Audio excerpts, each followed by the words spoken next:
എന്നുവെച്ചാല് പലരും വേണം 10 ദിവസം അല്ലെങ്കിൽ 6 മാസം 2 മാസമൊക്കെ ചോദിക്കാറുണ്ട്, എന്നാലല്ലേ അത് ശരിയാവോ എന്നില്ല. പെയിന്റിങ് പഠിക്കാനൊക്കെ 3 ദിവസം കൊണ്ട് നടക്കുമോ എന്നൊക്കെ ചോദിക്കാറുണ്ട്. അതെ അതെ.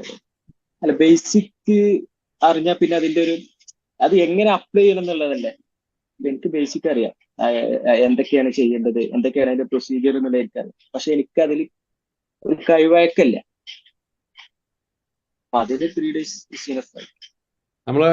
നമ്മളിവിടെ ചെയ്യണം എങ്ങനെയാണെന്ന് വെച്ച് കഴിഞ്ഞാൽ, നോർമല് നമുക്കൊരു ക്ലാസ് വന്നു കഴിഞ്ഞാൽ ക്ലാസ്സിന്റെ സ്ട്രക്ചർ എങ്ങനെയാണെങ്കിൽ, ജസ്റ്റ് ഒരു 3 ദിവസത്തിനുള്ളിൽ തിയറി, അതായത് എന്താണ് ബേസിക്സ്, അതൊരു നമ്മളിപ്പോൾ സാധാരണ ഒരു പ്രൊഡക്റ്റ് ബേസ്ഡ് അല്ല, അതല്ലെങ്കിൽ ഒരു കമ്പനിയുടെ ബേസ്ഡ് അല്ല, അതല്ലെങ്കിൽ ഒരു ബ്രാൻഡിന്റെ പേരിലല്ല ശരിക്കും നമ്മൾ എന്ത് ചെയ്യണത്, ആ ഒരു ക്ലാസ് കൊണ്ടുപോകുന്നത്. പലപ്പോഴും നമ്മൾ ട്രെയിനിങ് നോക്കുകയാണെങ്കിൽ ഒരു പ്രൊഡക്റ്റ് ഉണ്ടെങ്കിൽ ആ പ്രൊഡക്റ്റിന്റെ ഒരു പ്രാക്ടീസ് ഉണ്ടാവും, അല്ലെങ്കിൽ അതിന്റെ ഒരു ട്രെയിനിങ് ഉണ്ടാവും.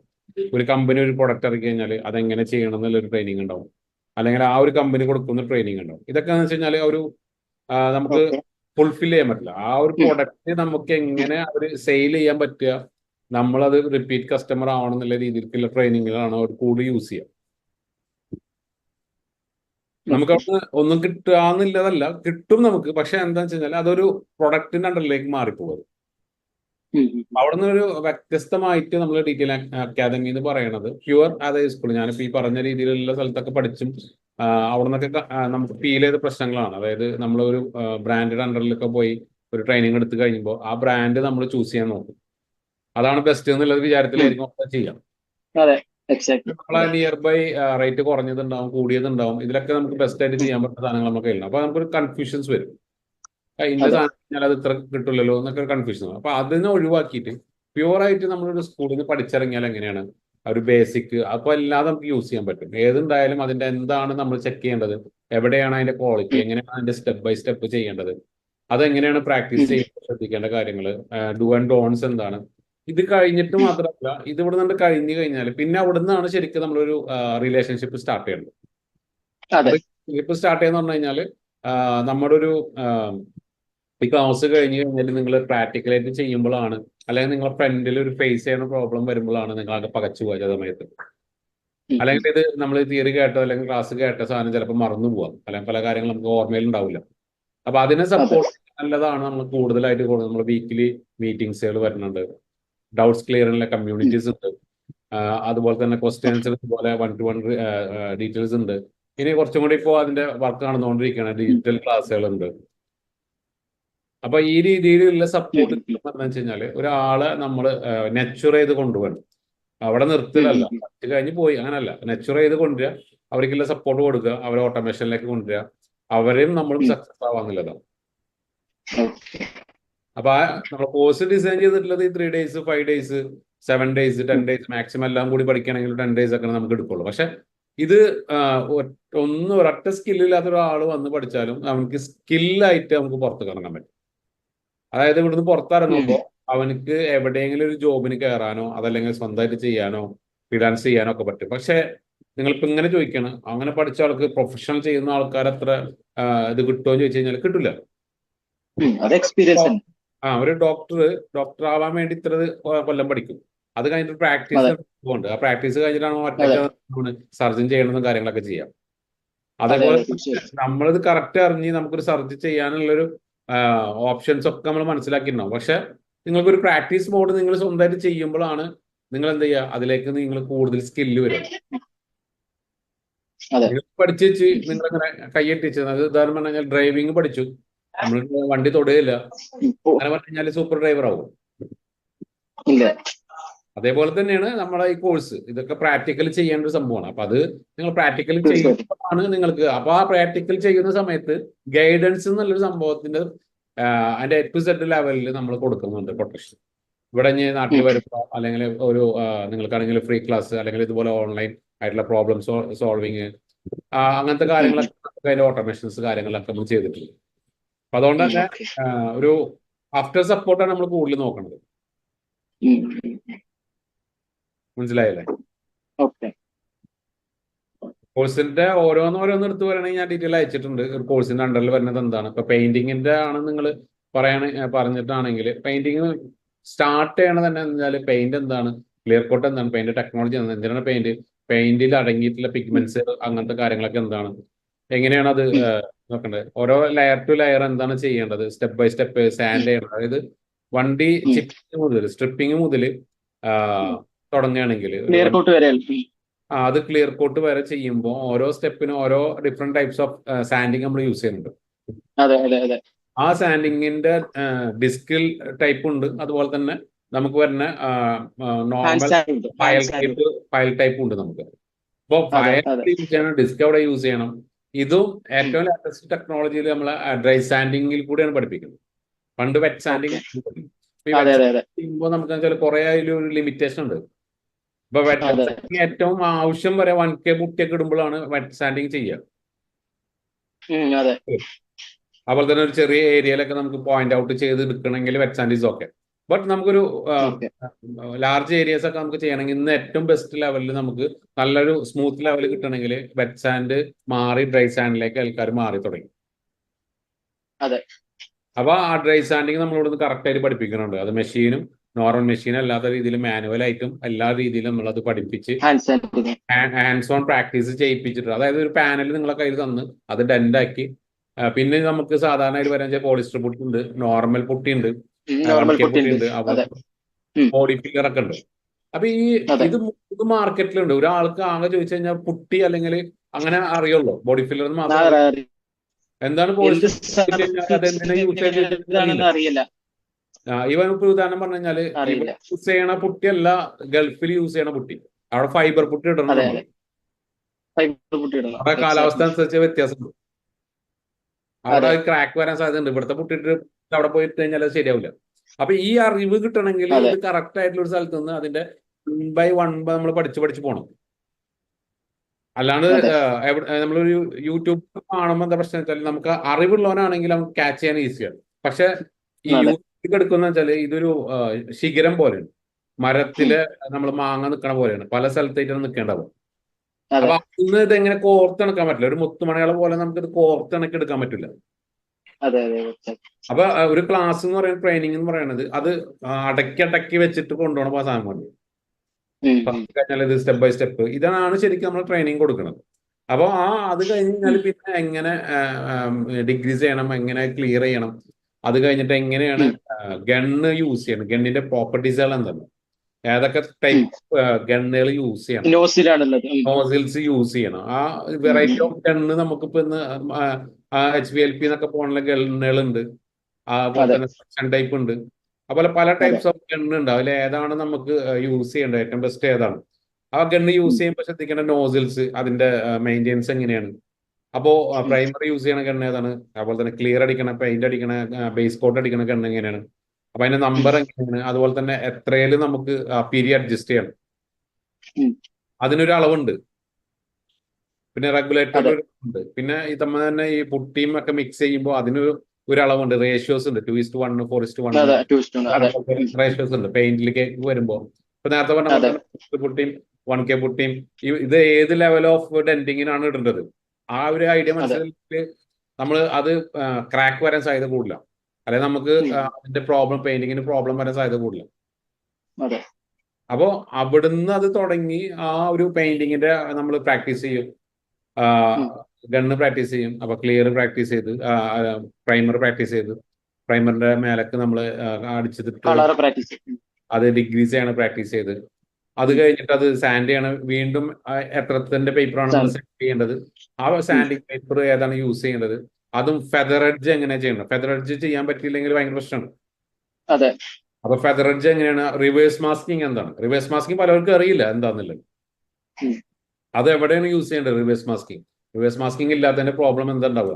അപ്പൊ അത് എല്ലാം കഴിഞ്ഞ് കഴിഞ്ഞാൽ നമ്മൾ ബേസ് കോട്ട് അടിക്കുമ്പോൾ അവിടെ ശ്രദ്ധിക്കേണ്ട ബേസ് കളറ്, അതുപോലെ തന്നെ എങ്ങനെ അത് മിക്സ് ചെയ്യുക, ഏത് ടൈമിലാണ് നമ്മൾ ബേസ് കളർ എടുക്കേണ്ടത്, പോയി പർച്ചേസ് ചെയ്യേണ്ടത്, ആ ഒരു നിങ്ങൾക്കായിട്ടുള്ള കറക്റ്റ് ഷെയ്ഡ് എങ്ങനെ കിട്ടണം, അപ്പൊ ഷെയ്ഡ് വാല്യൂ എങ്ങനെ എടുക്കണം, ഏത് ഷെയ്ഡ് എടുത്തു കഴിഞ്ഞാലാണ് നമ്മളെ ബേസ് കോട്ടിലേക്ക് അത് ഫുൾ കവറിലേക്ക് പോകാൻ പറ്റുക. അപ്പൊ ആ ഒരു തിയറി, അതായത് അതിന്റെ Hugh and saturation level of theory പഠിച്ചു കഴിഞ്ഞാൽ കറക്റ്റ് ആയിട്ട് നമുക്ക് ഷെയ്ഡ് എടുക്കാൻ പറ്റും. അപ്പൊ അത് കഴിഞ്ഞ് കഴിഞ്ഞാൽ പിന്നെ നമുക്ക് വരിക എന്ന് പറഞ്ഞു കഴിഞ്ഞാൽ ഈ ബേസ് കോട്ട് ആയിട്ടുള്ള ക്ലിയർ മുമ്പല്ല പെയിന്റ് അപ്ലൈ ചെയ്യാന്നുള്ളത്. പെയിന്റിൽ തന്നെ നമുക്ക് പല രീതിയിലുള്ള കളേഴ്സ് കാര്യങ്ങളുണ്ട്. അത് യൂസ് ചെയ്ത് അടിച്ചു കഴിഞ്ഞാൽ പിന്നെ clear coat, double coat, pearl coat, metallic ഒക്കെ പറയുന്ന സാധനത്തിന്റെ ഒന്നര കോട്ട് എന്താണ്, ആ സാധനങ്ങളൊക്കെ കറക്റ്റ് നമ്മൾ ചെയ്ത് പഠിക്കും. അങ്ങനെ ചെയ്ത് പഠിച്ചു കഴിയുമ്പോൾ ഫൈനലായിട്ടുള്ള ഒരു സാധനം നിങ്ങൾ ഫസ്റ്റ് കണ്ട പാനലല്ല, നിങ്ങൾ മൂന്നാമത്തെ ദിവസം പെയിന്റ് അടിച്ച് നിങ്ങൾ ഫ്രണ്ടിൽ വരും. അവിടെ ഓട്ടോമാറ്റിക്കലി നിങ്ങൾ എന്തായി എല്ലാം പഠിച്ചു കഴിഞ്ഞു. ഇത് കഴിഞ്ഞിട്ട് നിങ്ങൾക്ക് ക്വസ്റ്റ്യൻസ് ഉണ്ടാവും, റിവിഷൻ ഉണ്ടാവും. ഓരോ ക്ലാസ് കഴിയുമ്പോഴുള്ള റിവിഷൻസ് അത് കറക്റ്റ് ആയിട്ട് മനസ്സിലാക്കി ആണ് നമ്മൾ ലാസ്റ്റ് ഡേ ഒരു ചെറിയൊരു റിട്ടേൺ ടെസ്റ്റ് ഉണ്ട്. അതെന്ന് വെച്ചാൽ നമ്മളെ ഭാഗത്ത് നിന്ന് നിങ്ങൾ പഠിച്ചിട്ടുണ്ടോ എന്നുള്ളത് കോൺഫിഡന്റ് നമുക്ക് വേണമല്ലോ. അതുപോലെ നിങ്ങൾക്ക് കഴിഞ്ഞ് വരുമ്പോൾ നിങ്ങളും എത്രത്തോളം അത് കഴിഞ്ഞിട്ട് സർട്ടിഫിക്കേഷൻ ഉണ്ട്. പിന്നെ ആഫ്റ്റർ സപ്പോർട്ട് ഇപ്പൊ ചിലപ്പോ ഫ്രീ ക്ലാസ്സുകളൊക്കെ, ട്രബിൾ ഷൂട്ടിംഗ് ക്ലാസ്സും ഫ്രീ ക്ലാസ്സുകളൊക്കെ നടക്കാം. അതിലൊക്കെ നമുക്ക് എന്ത് ചെയ്യാം, ജോയിൻ ചെയ്യാം. അപ്പൊ ഇതാണ് ശരിക്കൊരു പ്രാക്ടീസ് ചെയ്ത് പോവുക. ഇനിയിപ്പോ PPF ആണെങ്കിൽ ഈ പറഞ്ഞ രീതിയിൽ തന്നെ അതും പ്രാക്ടിക്കലാണ് കൂടുതലും ചെയ്തിട്ടാണ് പഠിപ്പിക്കുന്നത്. നമുക്ക് ലൈവായിട്ട് വണ്ടിയുടെ മേലെ ചെയ്തിട്ടാണ് പഠിപ്പിക്കുന്നത്. ആദ്യം അതിന്റെ സ്ക്യൂസും കാര്യങ്ങളും, സ്ക്യൂസ് ചെയ്യണം എങ്ങനെ, എല്ലാ കാര്യങ്ങളും ഒന്ന് പ്രാക്ടീസ് ചെയ്തതിനു ശേഷം പിന്നെ നേരെ ലൈവായിട്ട് വണ്ടി നമുക്ക് നമ്മൾ പ്രാക്ടീസ് ചെയ്യാൻ പോകണം. അവിടെ എന്താണ് PVC, എന്താണ് ഇതിന്റെ മെറ്റീരിയൽ, എന്താണ് അവിടെ ഒരു ഗുണം എന്ന് പറഞ്ഞാൽ ഫ്രീ ആയിട്ട് നമ്മൾ റാപ്പിങ്ങും കൂടി പഠിപ്പിക്കുന്നുണ്ട്. റാപ്പിങ്, അതായത് ഒരു PPF പറഞ്ഞ ഒരാൾക്ക് റാപ്പിംഗ് പഠിച്ചിട്ടാണ് അവൻ പുറത്തേക്ക് ഇറങ്ങുന്നത്. ഏകദേശം 36,000 രൂപയുടെ കോഴ്സ് ഫ്രീ ആണ് അതില്. അതെന്ന് വെച്ചാൽ ഇത് രണ്ടും കണക്ട്. അതുകൊണ്ട് നമ്മൾ എന്ത് ചെയ്യുന്നത്, അത് ആഡ് ചെയ്ത് അതിന് വേറെ സെപ്പറേറ്റ് നമ്മൾ എന്ത് ചെയ്യണില്ല, ഒരു പേയ്മെന്റ് മേടിക്കുന്നില്ല. അത് എത്ര വേണമെങ്കിലും മെറ്റീരിയൽ യൂസ് ചെയ്തിട്ട് നിങ്ങൾക്ക് പ്രാക്ടീസ് ചെയ്ത് നിങ്ങൾ ഓക്കെ ആണെങ്കിൽ മാത്രമാണ് നമ്മൾ എന്ത് ചെയ്യണത്, അടുത്ത സെക്ഷനിലേക്ക് പോകും. അപ്പൊ ഓരോ ഭാഗം ചെയ്യുമ്പോൾ അവിടെ ക്ലിയർ ആക്കാൻ, അങ്ങനെയാണ് ട്രബിൾ ഷൂട്ട് ചെയ്യണത്. ഓരോ ഭാഗം ചെയ്ത് നോക്കുമ്പോൾ അവിടെ വരുന്ന മിസ്റ്റേക്കുകളൊക്കെ ക്ലിയർ ആക്കാൻ. പിന്നെ സ്റ്റീമർ വെച്ചിട്ട് നമ്മൾ എങ്ങനെ ചെയ്യണത്, അതായത് PPF TPH എന്താണ്, TPU എന്താണ്, ആ TPU ആരോമാറ്റിക് മാലിഫാറ്റിക് എന്താണ്, ഇങ്ങനത്തെ ഓരോ കാര്യങ്ങൾ നമ്മൾ ചർച്ച ചെയ്ത് അതിനെ പറ്റിയിട്ടുള്ള വ്യത്യാസങ്ങൾ മനസ്സിലാക്കി. ഈ കട്ട് ചെയ്യണതിന്റെ മോഡൽ എങ്ങനെയാണ്, അതുപോലെ തന്നെ സ്റ്റിക്ക് ചെയ്യണതിന്റെ മോഡൽ എങ്ങനെയാണ്, ഇത് പ്രിപ്പറേഷൻ ചെയ്യണ മോഡൽ, എസ്പെഷ്യലി മെഷർമെന്റ് എങ്ങനെ മെഷർമെന്റ് ചെയ്യും. ഇപ്പൊ സിമ്പിൾ ആയിട്ട് പറയുകയാണെങ്കിൽ നമ്മൾ ഒരു ഭാഗത്ത് എടുക്കണ ഒരു മെഷർമെന്റ് അടുത്ത ഏരിയയിലേക്ക് എങ്ങനെ കട്ടിങ്ങിൽ നമുക്ക് ലാഭിക്കാം, അതങ്ങ് അത് കൊണ്ടുവെക്കാം. ഒരു ഭാഗം കട്ട് ചെയ്ത് കഴിഞ്ഞ സാധനം ഇത് എടുത്തിട്ട് വേറെ സ്ഥലത്ത് കൊണ്ടുവെക്കാൻ പറ്റും. ഇതാണ് നമുക്ക് എക്സ്പീരിയൻസിൽ നമുക്ക് കാണിച്ചു കൊടുക്കാൻ പറ്റുള്ളൂ. പറഞ്ഞു കൊടുത്തു കഴിഞ്ഞാൽ ചിലപ്പോൾ ശരിയാവില്ല. അപ്പൊ അത് ലൈവായിട്ട് ചെയ്ത് കാണിപ്പിച്ച് എഡ്ജ് കട്ട് ചെയ്യണത് എങ്ങനെയാണ് ഇത് സെറ്റ് ചെയ്യേണ്ടത്, സ്ക്യൂസ് ചെയ്യുമ്പോൾ എങ്ങനെ ശ്രദ്ധിക്കണം, അങ്ങനത്തെ കാര്യങ്ങളാണ് ശരിക്കും PPF വരുന്നത്, PPF റാപ്പിങ്ങിലും വരുന്നത്. അത് ലാസ്റ്റ് ഫുൾ പ്രാക്ടീസ് ചെയ്ത് നമ്മൾ ലൈവായിട്ട് തന്നെ പ്രാക്ടീസ് ചെയ്യും. ഒരു കോൺഫിഡന്റ് ലെവൽ ഒരു വണ്ടിമ ചെയ്തിട്ടുള്ള പ്രാക്ടീസ് ചെയ്യിപ്പിക്കുക. അപ്പൊ അതുകൊണ്ട് തന്നെ ആ ഒരു ലെവലിലേക്ക് കടക്കുമ്പോൾ അടുത്ത വണ്ടി വരുമ്പോൾ അവിടെയും ഈ പറഞ്ഞ രീതിയിൽ കഴിയുമ്പോൾ ഈ പറഞ്ഞ ഫേസിങ് പ്രോബ്ലംസ് ഉണ്ടാവും. അപ്പൊ അവിടെയും നമുക്ക് സപ്പോർട്ട് ഉണ്ട്, സപ്പോർട്ട് ടീം ഉണ്ട്, അതിന്റെ കാര്യങ്ങൾക്ക് നമുക്ക് കൊടുക്കാനുള്ള ഗ്രൂപ്പ് ഉണ്ട്, കമ്മ്യൂണിറ്റി ഉണ്ട്, എല്ലാ കാര്യങ്ങളും ഉണ്ട്. ഇത് കഴിഞ്ഞ അടുത്തത് ലെവൽ വരുന്നതാണ് നമുക്ക് ceramic polishing, interior, car wash, അങ്ങനെ ബിസിനസ് സ്റ്റാർട്ട് ചെയ്യുന്ന ഒരു കോഴ്സ്. ഇത് പറഞ്ഞാൽ കുറച്ചുകൂടി ഡീപ്പ്, അത് മാസ്റ്റർ ക്ലാസ് ആണ്. അതായത് ഇത് അറിഞ്ഞാലാണ് ബാക്കി എല്ലാത്തിനെയും കണക്ഷൻ ആവുക. അപ്പൊ ഇതുകൊണ്ട് തന്നെ ഇതിൽ എന്ന് പറഞ്ഞു കഴിഞ്ഞാൽ പക്കാ ബേസിക് ഒരു ബിസിനസ് സ്റ്റാർട്ട് ചെയ്യണ ഒരാളെ മുതൽ എങ്ങനെ അത് ഗ്രോത്ത് ലെവലിലേക്ക് എത്തണം, അവിടെ ശ്രദ്ധിക്കേണ്ട കാര്യങ്ങൾ, സ്റ്റാഫ് മാനേജ്മെന്റ് കാര്യങ്ങൾ, ഫിനാൻഷ്യൽ മാനേജ്മെന്റ്, അതുപോലെ തന്നെ എങ്ങനെ ബിസിനസ് റണ്ണിങ് ഓട്ടോമേഷനിലേക്ക് പോകണം, ഡാറ്റ കളക്ഷൻസ് ലെവലിലേക്ക് എങ്ങനെ കൊണ്ടുപോകണം, ജോബ് കാർഡ് എങ്ങനെ യൂസ് ചെയ്യണം, ഒരു മാനേജർ എങ്ങനെ പൊസിഷൻ ചെയ്യണം, ഒരു സൂപ്പർവൈസർ എങ്ങനെ പൊസിഷൻ ചെയ്യണം, കസ്റ്റമർ എങ്ങനെ നമ്മൾ ക്യാരി ചെയ്യണം, ഇതൊക്കെ ഇൻക്ലൂഡ് ചെയ്ത് പ്ലസ് നമ്മൾ കാർ വാഷ് ചെയ്യുമ്പോൾ ശ്രദ്ധിക്കേണ്ട കാര്യങ്ങൾ, കാർ വാഷ് എങ്ങനെ ചെയ്യണം, അതിന് മുന്നേ ഇതിന്റെ ഒരു പില്ലേഴ്സ് ഉണ്ട്, ആ പില്ലേഴ്സിനെ പഠിച്ച്, പിന്നെ ഇന്റീരിയർ ക്ലീനിങ് എങ്ങനെ, ഷാമ്പു എങ്ങനെ, മെഷീൻ എന്തൊക്കെയാണ് നമ്മൾ ഇൻഡസ്ട്രിയിലുള്ള മെഷീൻ എങ്ങനെയാണ് മെയിൻ്റെനൻസ്, അത് പ്ലംബിങ്ങും ഇലക്ട്രിക്കലും എങ്ങനെ കണക്ട് ചെയ്യണം, എങ്ങനെ ലോഡ് കാര്യങ്ങൾ, അതായത് ഒരു ഒരാള് ബിസിനസ് തുടങ്ങുമ്പോൾ അയാൾ ശ്രദ്ധിക്കേണ്ട A to Z കാര്യങ്ങൾ വെച്ചിട്ടുള്ള ഒരു ക്ലാസ്സാണ്. പ്ലസ് അതിന്റെ പ്രാക്ടിക്കൽ, അതിന്റെ ലെവൽ. അതപ്പോ അതിൽ വരിക സെറാമിക്കും ഗ്രാഫൈനും വരെ നമ്മൾ എന്ത് ചെയ്യണം, പോളിഷിങ്ങും കറക്ഷൻസ് പോളിഷ് ചെയ്യാൻ പഠിപ്പിക്കണം, സെറാമിക് ചെയ്യാൻ പഠിപ്പിക്കണം, പെയിന്റ് കറക്ഷൻ ചെയ്യാൻ പഠിപ്പിക്കണം, ഇന്റീരിയർ ക്ലീൻ ചെയ്യാൻ പഠിപ്പിക്കണം, വാഷ് ചെയ്യാൻ പഠിപ്പിക്കണം. അതായത് റണ്ണിങ് സക്സസ്ഫുള്ളി ആവാന്നുള്ളതാണ്. ഒരു സ്റ്റാഫ് ഇല്ലെങ്കിലും അവനക്ക് ഒറ്റയ്ക്ക് ആ ഒരു ബിസിനസ് ചെയ്യാൻ നടത്തിക്കൊണ്ട് പറ്റുന്നില്ല. ആ കോൺഫിഡൻസ് ലെവലിലേക്ക് എത്തിക്കുക എന്നുള്ളതാണ് നമ്മളെ കോഴ്സ് ഉദ്ദേശിക്കുന്നത്. പിന്നെ മാത്രമല്ല, നമ്മളൊരു സ്റ്റാഫ് വന്നു കഴിഞ്ഞാലും അവൻ ചെയ്യുന്ന കാര്യങ്ങൾ പറഞ്ഞ് മനസ്സിലാക്കി കൊടുക്കാനും തെറ്റുണ്ടെങ്കിൽ കാണിച്ചു കൊടുക്കാനും അത് കറക്ഷൻ ചെയ്യാനും നമുക്കൊരു കാര്യങ്ങൾ ചെയ്യാൻ പറ്റും. അപ്പൊ ഇതാണ് ശരിക്കും കോഴ്സിന്റെ അതായത് ഈച്ച് ആൻഡ് എവരിത്തിങ് നമ്മൾ കൊടുക്കുന്നത് ഒരു ബേസ് മുതൽ പ്രൊഫഷണൽ ലെവലിലേക്ക് എങ്ങനെ കൊണ്ടുപോകാന്നുള്ളതാണ്. അപ്പൊ അവിടെ നമ്മൾ ഒരിക്കലും ഒരു ബ്രാൻഡിനെ ഒരിക്കലും പ്രൊമോട്ട് ചെയ്യും. നിങ്ങൾക്ക് ഏത് അണ്ടർ യൂണിവേഴ്സ്, അതായത് ഇന്ന് ഏതൊക്കെ ബ്രാൻഡ് നിലവിലുണ്ടോ ആ ബ്രാൻഡ് എങ്ങനെ യൂസ് ചെയ്യണം, എങ്ങനെ ശ്രദ്ധിക്കണം, എങ്ങനെ ഡയലൂട്ട് ചെയ്യണം, എന്തൊക്കെ ശ്രദ്ധിക്കേണ്ടത്, എന്തൊക്കെ ശ്രദ്ധിക്കാൻ പാടില്ല, എവിടെയൊക്കെയാണ് ശ്രദ്ധിക്കേണ്ട പോയിന്റുകൾ, ഇതൊക്കെയാണ് നമ്മൾ അവിടെ കൊടുക്കുന്നത്. ഇന്ന ബ്രാൻഡ് നല്ലതാണെന്ന് ചോദിച്ചു കഴിഞ്ഞാൽ നമ്മളെ ക്ലാസ്സിൽ ഒരിക്കലും പറയില്ല ഇതാണ് ക്വാളിറ്റി എന്നൊന്നും പറയില്ല. അത് നിങ്ങൾ യൂസ് ചെയ്യാം, ഇതിനെക്കാട്ടി ബെസ്റ്റ് ക്വാളിറ്റി ഉണ്ടാവും, ഇതിനായിട്ട് കുറഞ്ഞ ക്വാളിറ്റി ഉണ്ടാവും, ചിലപ്പോൾ ഇതായിരിക്കാം ബെസ്റ്റ്. ഇത് ഒരാൾ യൂസ് ചെയ്യുന്നതിനനുസരിച്ചാണ്. അതും പെയിന്റിൽ തന്നെ പല വണ്ടികൾക്കും പല രീതിയിലാണ് ഇത് എഫക്ട് ചെയ്യുക. ഒരു പാഡ് എല്ലാ വണ്ടിക്കും ഒരുപോലെ എഫക്ട് ആവില്ല. അപ്പൊ എങ്ങനെ ബ്രാൻഡിന്റെ സെയിം പാഡ് എല്ലാ വണ്ടിക്കും എഫക്ട് ആവുക? അവിടെ തെറ്റായില്ലത്. അപ്പോ മൾട്ടി ബ്രാൻഡ് ആയിട്ടുള്ള സാധനങ്ങൾ എങ്ങനെ യൂസ് ചെയ്യണം, എങ്ങനെ നമുക്ക് കണക്ടിവിറ്റി ചെയ്യണം, എങ്ങനെ അത് അണ്ടർസ്റ്റാൻഡ് ചെയ്യണം, ഇങ്ങനത്തെ കാര്യങ്ങളാണ് വരുന്നത്. പിന്നെ ഒരു മൈൻഡ് സെറ്റിംഗ് ക്ലാസ് വരുന്നുണ്ട് അവിടെ. ബിസിനസ് മോഡൽ, ഒരു ബിസിനസ് മൈൻഡ് സെറ്റിലേക്കും പോകുന്നതാണ് കറക്റ്റ് അവരെ ഒരു ഗോൾ സെറ്റിംഗിലേക്ക്, ഫിനാൻഷ്യൽ പീഠത്തിലേക്ക്, ഫിനാൻഷ്യൽ മാനേജ്മെന്റിലേക്ക് എങ്ങനെ കൊണ്ടുപോകണം എന്നുള്ള രീതിയിലുള്ള ക്ലാസ്സും കൊടുത്തിട്ടാണ് നമ്മൾ എന്ത് ചെയ്യണത്, ഒരു കോഴ്സ് അവസാനിപ്പിക്കുന്നത്.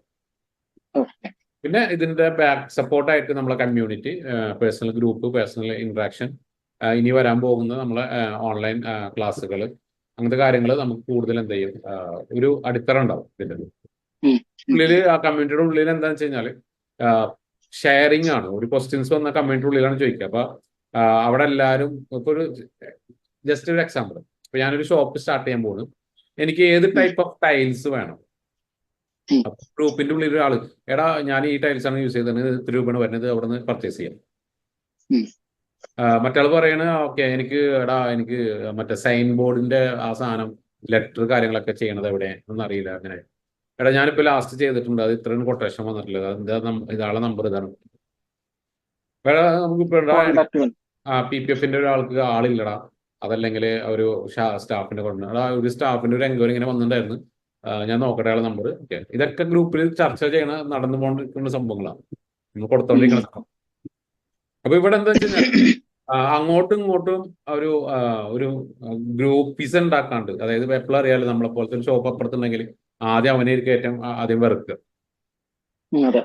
അതില്ലാണ്ട് എങ്ങനെ നല്ല കൊളാബറേറ്റ് ചെയ്തിട്ട് നല്ല ലെവല് പ്രൈസിങ് എല്ലായിടത്തും ഒരേപോലെ ആക്കിയിട്ട് വിൻ ചെയ്യണ ലെവലിലേക്ക് എല്ലാ മൈൻഡ് സെറ്റിൽ കൊണ്ടുപോകുന്നുള്ളതാണ് എന്റെ മിഷൻ തന്നെ. അതാണ്, അത് പഠിപ്പിച്ചു കൊടുക്കൽ മാത്രമല്ല, അത്രയും 1000 ഓഫ് പീപ്പിളെ റൺ ചെയ്ത് ഗ്രോത്തിലേക്ക് എത്തി ഒരുമിച്ച് വളരാന്നുള്ളത്, ഒരു ഓട്ടോമേഷൻ ലെവലിലേക്ക് കൊണ്ടുപോകുന്നത്. അപ്പൊ ആ ലെവൽ ഓഫ് രീതിയിലാണ് നമ്മൾ കോഴ്സസ് എല്ലാം പ്രൊവൈഡ് ചെയ്യണത്. ഇനി കൂടുതൽ എന്തെങ്കിലും ഉണ്ടെങ്കിൽ ചോദിക്കണം. ഫീസ് ഡിപ്പെൻസ് ആണ്. എന്ന് വെച്ചാൽ നമുക്ക് മെറ്റീരിയൽസ് യൂസ് ചെയ്യുന്നുണ്ട്, നമുക്ക് ഇതില് നമ്മൾ ഇൻക്ലൂഡ് ചെയ്തത് ആദ്യം പറയാം. അതായത് നമുക്കൊരു യൂണിഫോം അതിൽ ഫ്രീ ആണ്, അതുപോലെ തന്നെ സ്റ്റേഷനറി ഐറ്റംസുകൾ ഫ്രീ ആണ്, ടീ ആൻഡ് സ്നാക്സ് ഫ്രീ ആണ്, രാവിലെയും വൈകിട്ടും ടീ ആൻഡ് സ്നാക്സ് ഫ്രീ ആണ്, ലഞ്ച് ഫ്രീ ആണ്. പിന്നെ സർട്ടിഫിക്കേഷൻസ്, നിങ്ങളെ ഈ ബുക്സ് കാര്യങ്ങൾ, അതുപോലെ തന്നെ അവിടെ ആവശ്യമുള്ള കണ്ടന്റ് കാര്യങ്ങൾക്കുള്ള ബുക്ക് നോട്ട്സ്, ഇതൊക്കെ ഫ്രീ ആണ്. ബാക്കി വരുന്ന പിന്നെ ഓരോ കോഴ്സിനനുസരിച്ചാണ് ഫീസുകൾ വരുന്നത്. ഇപ്പൊ PPF-ഉം അതേപോലെ തന്നെ കൂടി വരുമ്പോ എത്ര വരുന്നു? ഇവിടെ എങ്ങനെ വെച്ച് കഴിഞ്ഞാല് നമുക്കൊരു വിങ് ഉണ്ട്. അതായത് നമുക്ക് ഈ ഫീസ് അതല്ലെങ്കിൽ രജിസ്ട്രേഷൻ ടീം, അതെന്തിനാ വെച്ചെന്ന് പറഞ്ഞു കഴിഞ്ഞാല്, നോർമലി ഇപ്പൊ ഞാനും നിങ്ങളെ രജിസ്ട്രേഷൻ ടീമിൽ കൊടുന്ന് ഓക്കെ ഇന്ന പ്രൈസ് പറഞ്ഞ് അത് കൊടുന്നു കഴിഞ്ഞാല് ചിലപ്പോ നെക്സ്റ്റ് ബാച്ച് വരുന്ന ബാച്ചിൽ ഫില്ല് ആയിട്ടുണ്ടാവും. എന്താ കാരണം വെച്ചാല് നമ്മൾ വളരെ കുറഞ്ഞ ആൾക്കാരെ മാത്രമേ ഒരു ബാച്ചിൽ എടുക്കുള്ളൂ. നമ്മൾ മെയിൻ ആയിട്ട് ഫണ്ടല്ല നോക്കുന്നത്, ഒരാൾ പഠിച്ചു പോകണം. അപ്പോ നമുക്ക് മിനിമം ഒരു ലെവലുണ്ട്, ഈ ക്ലാസ്സിൽ ഇത്ര ആൾക്കാർ പാടുള്ളൂ. ഇപ്പൊ VPF-നാണെങ്കിൽ മാക്സിമം 6 ആൾക്കാർ പാടുള്ളൂ. മാക്സിമം ഇപ്പൊ പെയിന്റിങ്ങിനാണെങ്കിൽ മാക്സിമം 4 ആൾക്കാർ പാടുള്ളൂ. മനസ്സിലായില്ലേ? ഇപ്പോൾ അക്കാദമിക്ക് നമ്മുടെ ഡീറ്റെയിലിങ്ങിനാണെങ്കിൽ മാക്സിമം 10 ആൾക്കാരെ പോവുക, എന്നാൽ 8 പേരെ നമ്മൾ മാക്സിമം എടുക്കും. വിൻഡോ ഫിലിം ടിൻറ്റിങ് ആണെങ്കിൽ മാക്സിമം 3 അല്ലെങ്കിൽ 4. അപ്പോൾ എന്തിനാണ് എങ്ങനെ ചുരുക്കിയെന്ന് പറഞ്ഞു കഴിഞ്ഞാൽ ആ അറ്റൻഷൻ കൂട്ടാനും അതുപോലെ തന്നെ കറക്റ്റ് ഫോക്കസ് ചെയ്ത് കൊടുക്കാനും നല്ല റിസൾട്ട് ഉണ്ടാക്കാനും. അല്ലെങ്കിൽ നമുക്ക് ആൾക്കാരെ കൂട്ടിയിട്ട് കുറെ കാര്യമില്ല നമുക്ക്. അപ്പൊ അതുകൊണ്ട് തന്നെ ആ വിങ്ങാണ് ഇതിന്റെ A to Z കാര്യങ്ങൾ ചെയ്യണത്. അതുകൊണ്ട് തന്നെ നിങ്ങൾക്ക് ഓൾറെഡി ഒരു നമ്പർ വന്നിട്ടുണ്ടാവും. അതിന്റെ ഹെഡ് പത്മജ മാം ആണ്. പത്മജ മാം ആണ് രജിസ്ട്രേഷൻസും ഫീസും കാര്യങ്ങളും ഓഫറും കാര്യങ്ങളൊക്കെ ചെയ്യണത്. അപ്പൊ അതുകൊണ്ട് ആ വിങ്ങാണ് ഞാൻ പറഞ്ഞില്ല. ഇപ്പൊ ഈ പഠിപ്പിക്കണം എന്താ വെച്ച് കഴിഞ്ഞാൽ ഇതും നിങ്ങൾ നിങ്ങളുടെ സ്ഥാപനത്തിലും അപ്ലൈ ചെയ്യേണ്ട റൂളാണ്. അതിന് ഓരോരുത്തരും ഓരോ ഡിപ്പാർട്ട്മെന്റും അതിൻ്റെതായ കാര്യങ്ങളാണ്. അവരാണ് അത് എന്ത് ചെയ്യണം. അതിലേക്ക് കയറി ഇടപെട്ട് കഴിഞ്ഞാൽ കോൺഫ്ലിക്റ്റ് വരും. മനസ്സിലായില്ലേ? അപ്പൊ ആ ലെവൽ ഓഫ് മോഡലിലേക്ക് നമ്മൾ ഓൾറെഡി ചെയ്തിട്ടുണ്ട്. അപ്പൊ അവര് എന്ത് ചെയ്യും, നിങ്ങളെ കോൺടാക്ട് ചെയ്യാം, അല്ലെങ്കിൽ നിങ്ങൾക്ക് കോൺടാക്ട് ചെയ്യാം, ഡീറ്റെയിൽസ് കിട്ടും. എന്തെങ്കിലും കമ്മ്യൂണിക്കേഷൻ പ്രോബ്ലംസ് വരികയാണെങ്കിൽ അപ് ദ മോമെന്റ് നിങ്ങൾക്ക് ഞാനായിട്ട് എന്ത് ചെയ്യാം, വാട്സപ്പ് ചെയ്യാം, മീറ്റ് ചെയ്യാം, കാര്യങ്ങൾ എന്ത് ചെയ്യാം, ഹെൽപ്പാക്കി തരാം. നിങ്ങൾക്ക് എന്ത് ഹെൽപ്പാണ് ഇമ്പ്രൂവ്മെന്റ് വേണ്ടതെന്ന് വെച്ച് കഴിഞ്ഞാൽ ഏത് സമയത്തും വാട്സപ്പിൽ അവൈലബിലിറ്റി തരാം.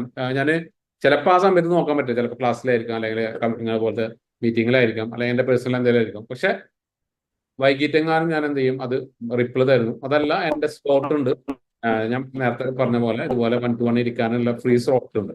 ആ ടൈം അവൈലബിൾ നോക്കിയിട്ട് ഏത് സമയത്ത് വേണമെങ്കിലും വന്ന് നമുക്ക് എന്ത് ചെയ്യാം.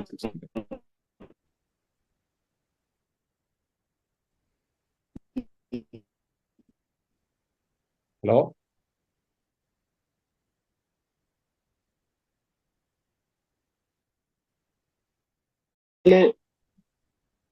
ക്ലിയർ ആയില്ല? കോട്ടക്കലിന്